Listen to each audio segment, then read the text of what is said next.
All right, so a few days back, I had a gentleman give me a call out of the blue, said he had some chargers that were setting up on some property up near Seattle. Talked a little bit about it. He fired me off some pictures. They're overgrown. They look like they've been in a swamp most of their life, which is kind of a cool picture, but not so cool if you're wanting to restore a car. He says there are a couple of chargers. I've talked to the property owners. They'll sell them. He doesn't expect them to be very much money. This is the fun part of the job. We're up bright and early and ready to hit the road. I average about 180, 190 on the freeway. I average about 80 or 90 on the freeway when we're out there on the freeway. That's closer. So you should be able to get there in about 4.5 hours. Yeah, it's gonna be kind of a long drive with Mark, but I think I'm up for it. Mark and Royal arrive in Tacoma to check out the heavily wooded Charger graveyard.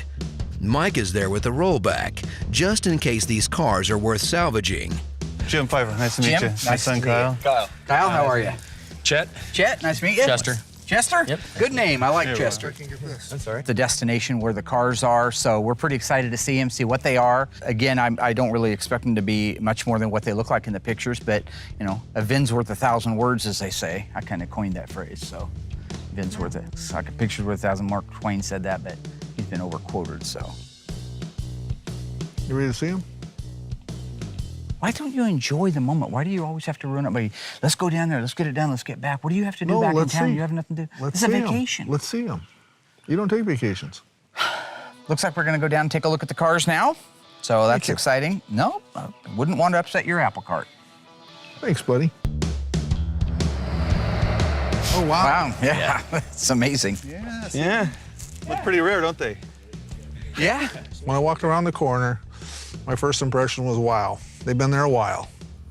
So to see them like that's pretty cool. I mean, I hate to see anything set that long and rot that bad, but you know, it's... I almost like the picture and the setting more than I do the idea of bringing them back and cleaning them up. Yeah. Which is sinful. I'm probably as bad as the other guys out there, but I mean, that's almost artwork. Yeah, picturesque. Do you want me to lift this up and look under here? Yeah, let me see what's under there. That's cool. Yeah, it was running last it's got year. a motor, look at that. An engine. Sorry, people don't like it if I... Thermal quad intake manifold, so it's after 1972, probably. Graveyard Cars is my favorite show. I just think the whole idea and rebuilding the old Mopars, and I've got a few of them myself, and so I enjoy watching the show.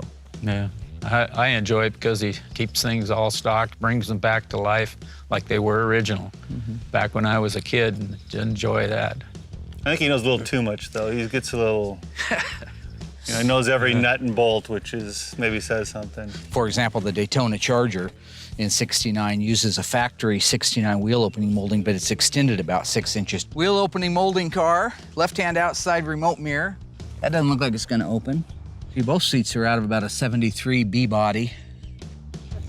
Has the Flintstone floors in it.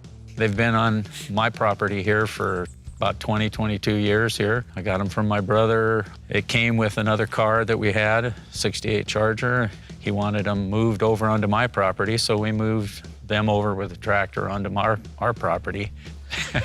You're the reason the front bumper has No. All that was that way. That. Oh, yeah. Yeah, it was that way. But really nice people. Interesting story behind them. There really isn't anything magical.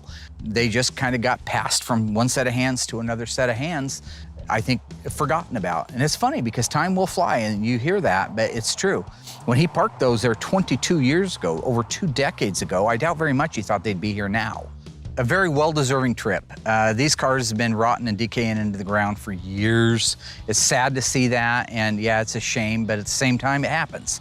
And because it happens, there's lots of this stuff still probably out there on parcels of land and acres and behind people's houses. Whether they become cars or whether they become parts to make cars whole again, they'll go to the right reasons and the right causes. After deciding these Chargers should be saved, Mike leads the volunteers in exhuming the corpses and loading them up for the trip back home. I'm just glad that our job is done, because I wouldn't want to stay here and do that with Mike. You're gonna leave everybody by I want to yourself? leave him here with the camera guys, the little Nancy fingers out here that are holding the cameras, these guys right here that aren't used to working and being in the trenches. I did my time, all right? Me I too. did 2 tours, all right? I was in the jungle, all right, dragging these things out. My whole youth I spent in the jungle dragging these things out, so let them do it. They're wide-eyed and bushy-tailed, let them go at it. You know, first one of them's gonna get poison oak because it's all over the place. Another one's probably gonna get bit by a snake. It's everywhere too. Snake They're is everywhere. everywhere. Snake is everywhere.